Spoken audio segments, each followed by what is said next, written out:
Friends, welcome back to short amazing movies. आज हम बात करेंगे साउथ की हिट मूवी धड़म की रीमेक गुमराह मूवी के बारे में, जिसके लीड रोल में नजर आने वाले हैं आदित्य रॉय कपूर और मृणाल ठाकुर। उसी के साथ इस मूवी में आपको नजर आएंगे रोनित रॉय। जी हाँ, मूवी की शुरुआत में हमें दिखाते हैं कि आकाश नाम के लड़के का मर्डर हो जाता है, जिसे एक पीले रंग के रेनकोट पहने व्यक्ति ने मारा है। जिसके बाद पुलिस इन्वेस्टिगेशन के लिए आकाश के घर आती है, जिसमें इंस्पेक्टर धीरेन और लेडी ऑफिसर शिवानी होते हैं, जो ऑर्डर की पूछताछ करने के लिए उसके आसपास वाले लोगों से जानकारी लेते हैं। वहां उन्हें एक लड़की से पता चलता है कि जब वो रात में सेल्फी ले रही थी, तब उसके फ़ोन में आकाश की बालकनी में कोई पीले कोट पहना खड़ा था, जिसकी फ़ोटो उसके फ़ोन में आ जाती है। इसी के बाद पुलिस अर्जुन को पकड़ के पुलिस स्टेशन ले आती है, जिससे उससे पूछताछ करती है और उससे पूछती है कि तुम कल रात कहाँ थे। तब वो बताता है कि वो ऑफिस की पार्टी में था। तभी धीरेन उसे कहता है कि वहाँ से तो तुम जल्दी निकल गए थे, फिर घर कैसे लेट पहुँचे। तब वो कहता है कि उसकी गाड़ी का टायर पंचर हो गया था और इसी वजह से उसने एक टैक्सी वाले की मदद भी ली थी। तभी एक कांस्टेबल भागता हुआ आता है और इंस्पेक्टर को जल्दी नीचे आने को बोलता है, जिसके बाद सभी हैरान रह जाते हैं, क्योंकि अर्जुन जैसा दिखने वाला व्यक्ति, जिसका नाम रॉनी होता है, वो भी पुलिस स्टेशन में आ जाता है, जो कि ड्रिंक एंड ड्राइव के केस में फंस जाता है। इसी के बाद हमें अर्जुन की लव स्टोरी दिखाते हैं, जहां वो अपने ऑफिस में एक लड़की से प्यार करता है, पर वो उसे बोल नहीं पाता। फिर एक दिन वो हिम्मत करके उसे कॉफ़ी पे चलने के लिए पूछ लेता है, पर लड़की उसे ये बोलकर मना कर देती है कि तुमने सवाल गलत किया है। जिसके बाद वो काफ़ी सोचता है और उसी के बाद उसे समझ आ जाता है कि उसे क्या बोलना है। तब वो उस लड़की को चाय के लिए पूछता है और उसके बाद उन दोनों की लव स्टोरी स्टार्ट हो जाती है। इसी के बाद हमें रोनी की भी स्टोरी बताई जाती है, जिसमें पता चलता है कि वो लोगों से पैसे हेटा करता था। अगले सीन में हमें दिखाते हैं कि अर्जुन और उसकी गर्लफ्रेंड कुछ अपना टाइम स्पेंड कर रहे होते हैं। तभी उसकी गर्लफ्रेंड बताती है कि वो अपने दोस्तों के साथ कहीं बाहर जाने वाली है। इसके बाद हमें रोनी की स्टोरी दिखाई जाती है, जिसमें वो अपने दोस्त की हेल्प करता है जेल जाने से, जिसकी इलीगल सामान की वजह से शॉप बंद हो जाती है और रोनी अपनी वकालत के दम पर उसकी शॉप उसे दिला देता है। जिसे हमें पता चलता है कि रोनी को कानून की काफ़ी अच्छी जानकारी होती है, जो सिर्फ एक अच्छे वकील को होती है, क्योंकि वो सारी धाराएं जानता है। इसी बीच उसकी दुश्मनी एक गुंडे से हो जाती है, जो उसके दोस्त चड्डी को पकड़ लेता है और उसके बदले उसे 25 लाख लाने को बोलता है। इसी के बाद अर्जुन को दिखाते हैं, जो कि अपनी ऑफिस की पार्टी कर रहा होता है, जिसे अगले दिन रजिस्ट्रार ऑफिस जाना होता है, जिस कारण वो पार्टी से निकल जाता है, जो सीधे आकाश के घर जाकर उसे मार देता है।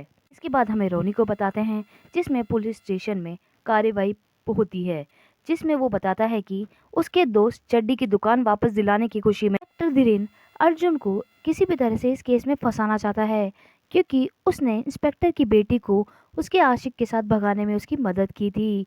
और हमें उसी के साथ अगले सीन दिखाते हैं, जिसमें अर्जुन और रोनी पुलिस स्टेशन में एक दूसरे को देख लेते हैं।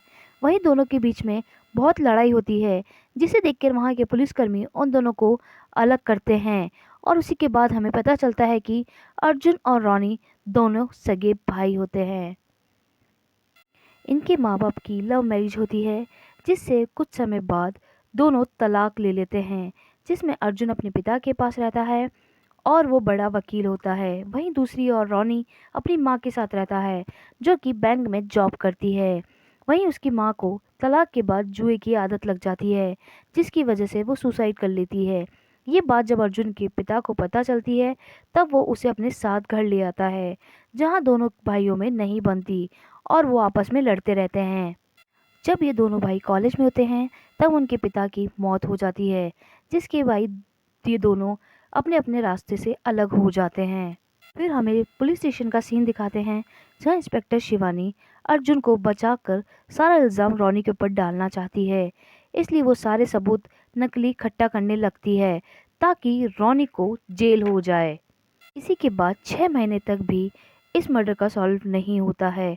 तभी असलियत पता ना पड़ने पर ये केस कोर्ट में चला जाता है, जिसके बाद जज दोनों को देखकर ही चौकन्ना रह जाता है वहाँ पर भी वो समझ नहीं पाता कि मर्डर किसने किया है।